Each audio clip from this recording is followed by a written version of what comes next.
Hi, everybody. Welcome to Ask Jenny K. Thanks for joining me. Remember, this is your chance to get answers to your quilting questions. Today's topic is symptoms of iron deficiency. We're going to talk about irons and what to look for and problems that you have, like the question I've heard most often, why is my iron leaking? So we're going to cover that.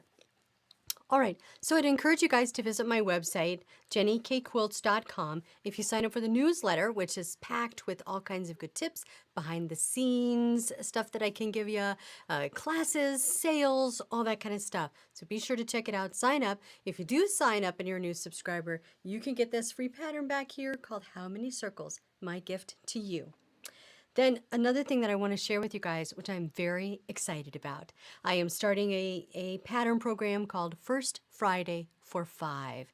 That means I will introduce a pattern, and for the first Friday it's available, you can get it downloaded from my website for $5. That's it. After 24 hours, after that Friday, it will go up to its regular price, but you can download it on that Friday for $5.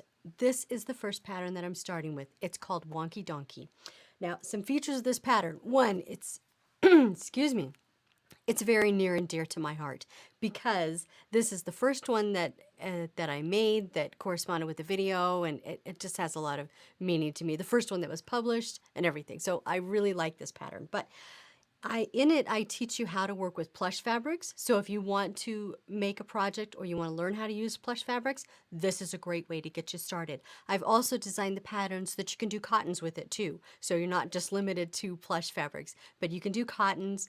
It features like this central block, right? So if there's a fabric that you want to highlight, individual, unique fabric that you want to make the most of, it has these spaces, and then it also has lots of open space for trying lots of different quilting motifs, all different kinds of quilting styles.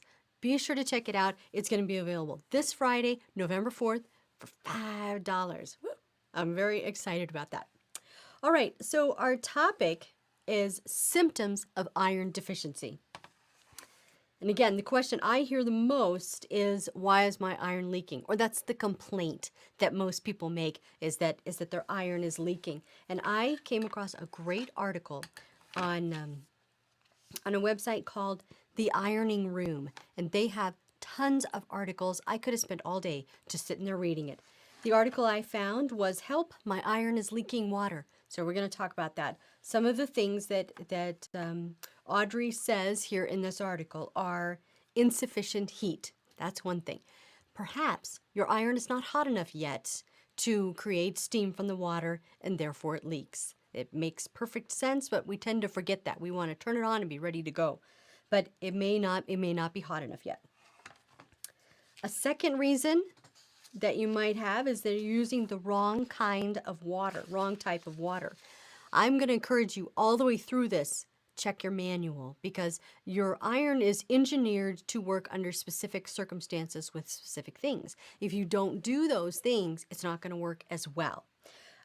So some people will use, like you hear, okay, 3 different kinds of water that you can use. You can use distilled water, tap water. For some irons, they work better with tap water, creating steam.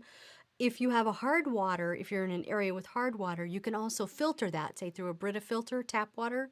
Filter it through the Brita filter and use that as another option. You might find that best. But be sure, again, to check your manual and see what their best suggestions are.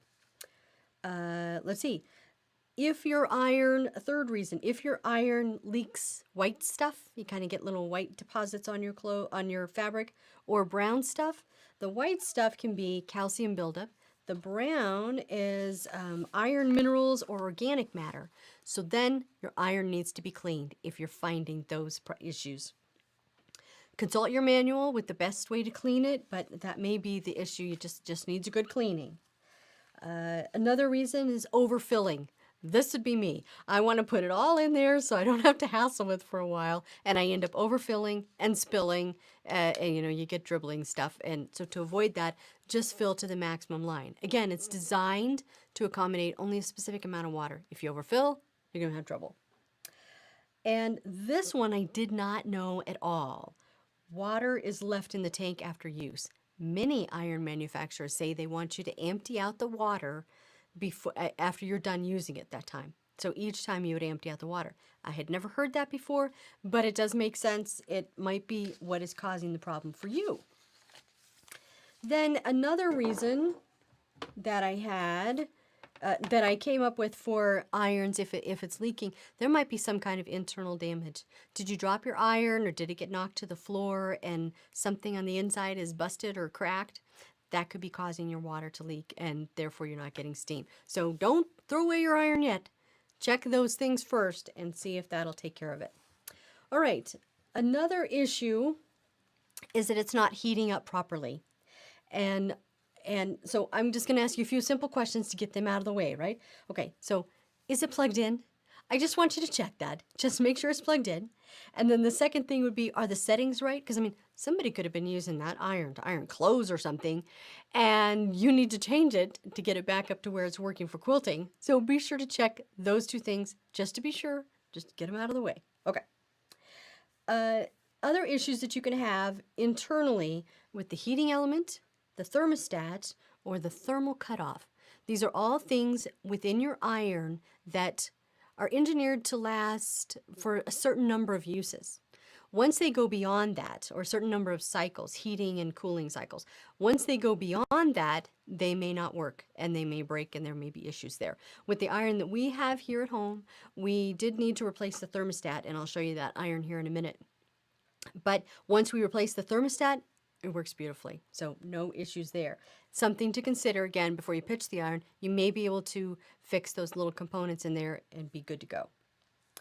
There are a few purchasing theories when people talk about purchasing irons. They break down into these basic categories.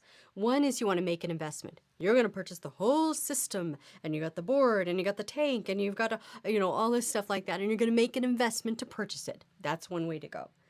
Another way is that you just buy junk, and when it goes bad and quits working, you throw it out and you get another one. Perfectly fine. That's a great way to go too. The third option, kind of in the middle, buy the best you can afford and make it last as long as possible. And I think I've given you some suggestions here to try to help it to last as long as possible.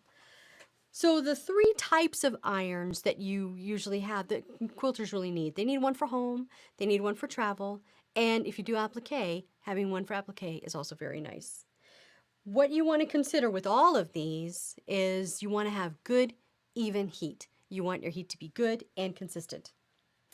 And so for our home one, to tell you about that, we ended up buying a DeLonghi, and it's a steam-fed system. You can pull up the picture there. It has a tank at the bottom that you can see, and that's where the water goes. And then it's fed by a hose into the iron itself.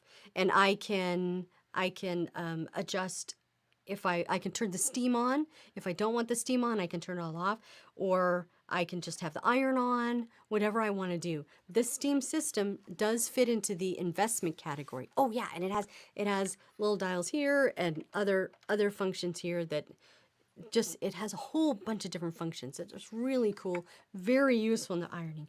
I love it, but it is an investment. And I know there are newer versions now. This is a few years old, but it's a great choice. It's a great choice that we have.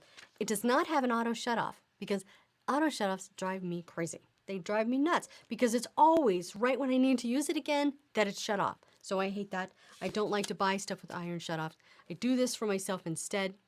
The iron is on. And I put that up when I turn the iron on, and it's a visual reminder to me when I leave the area. Oh yeah, turn the iron off real quick. Okay. So if you're traveling, you're going to go to class or retreat or something, yay. You want a little travel iron? This is my choice here. This is steam fast. I'm telling you guys, this gets as hot as my DeLonghi. It is excellent, excellent. It also has the option for steam, and I can turn the steam off. And some of the little travel irons don't allow you to put steam in there. This does. It's wonderful. I love it. I love it. So this is what I take to class. Again, it does not have an auto shutoff, but my assumption in the class is that any iron that is visible is on. So I just assume that, and I tell everybody to take those precautions. So, and then I just turn it off when I'm ready to finish the class. There you go. And then the last iron for quilters to really think about is this little fella. It's an applique iron. If you've wondered what these were, so it's you can iron those little things, applique them to the surface, press them down there, fuse them on. This works beautifully, beautifully. And they've come out with some new ones with new tips now. I got iron envy. I may just have to go to the store and buy myself a new one. But it turns on and off, you know, just real simple. It has a high and low, which is great. It also has a little stand here that you can rest it in. I think the tendency when you're working with the fusibles like that is you press a little bit and you just kind of set it down to do the next thing. And I set it down in places it ought not be set, like my mat or a table or something. But if you have this little stand here for it to rest in, that's a really good choice. Really good choice. Okay, so that covers a lot of our ironing stuff. I will post the links to the ironing room below. There was another really, really good site called bestreviews.com, Top Steam Irons. And they did a really good set of reviews as well. More information for you to check out. All right, so I really appreciate the views, the likes, the comments, the subscriptions, you guys. It really means a lot to me. Thank you so much for joining me, and I'll see you next time.